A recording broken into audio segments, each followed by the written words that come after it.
Good day and welcome to another edition of Sharing Trade Information on Global Trade Tutor.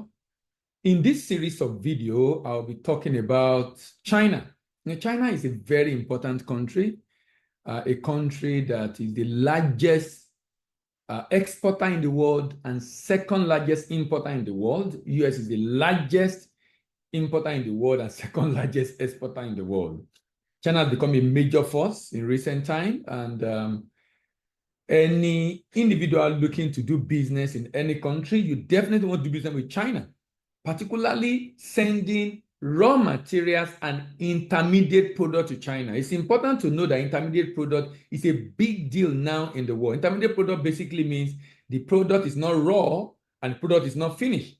And China, being an industrial nation, highly industrialized nation, purchase a lot of these kind of products, particularly primary raw materials and intermediate product, because all these help them to be able to create jobs for their people. As a matter of fact, I'm aware there are some products you can't export finished to China. Why? Because it must be processed in China. Now, these are the kind of policy that China have in mind, or China have put in place to be able to ensure that its country is not a dumping ground, but rather its country, so is the import of China is deliberately targeted to be able to attract raw materials required for manufacturing and intermediate product required for production within the country. In fact, sometimes governments set up a trading company and government fund those trading companies, and those trading companies purchase these raw materials and stockpile them so that when organizations, manufacturing companies, factories need them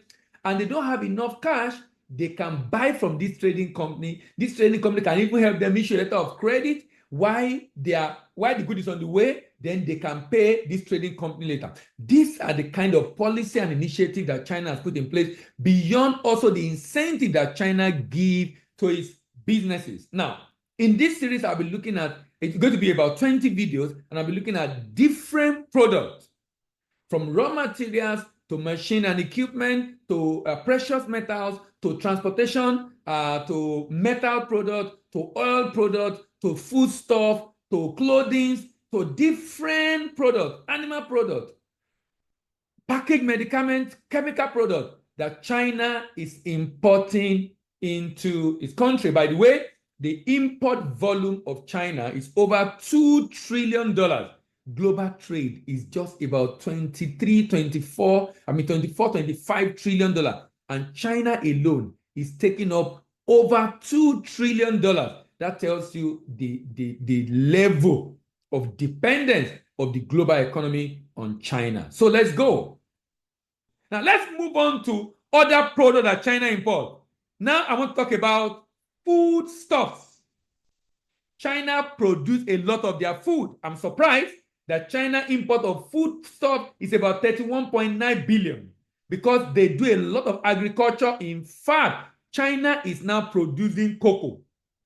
China is producing cassava, converting it to gari. In fact, their cocoa is such that they label it in a way to show it's not from Africa. This is a different kind of cocoa. And I heard they took some agronomists from in Ghana, took them to China for many years, paid them heavily to help them develop that particular sector, because they are eyeing the multi-billion-dollar industry of cocoa around the world. So let's go and look at cocoa products.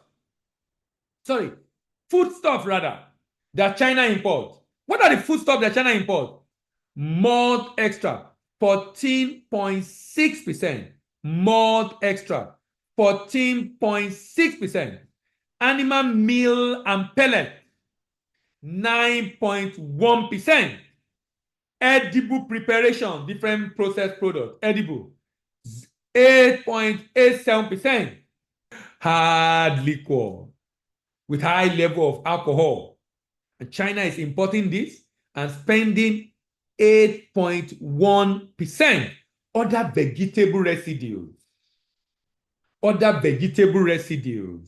7.54%. Raw sugar, 7.07%. Then China imports crustaceans, but they also import processed crustaceans. Remember when we were looking at animal product, we talk about crustaceans, right? But China also imports not just crustacean, but processed crustaceans, 5.54%. Now, China also imports fruits and nuts, processed fruits and nuts. You know, sometimes you see some packaged products, fruits and nut mix. Fruit and nut mix is now a very, very common product being sold all around. Fruit and nut mix, fruit and nut mix. And China is spending about 5%, about 5% of the 31.9 billion. That's about 1.5 billion to import only processed fruits and nuts.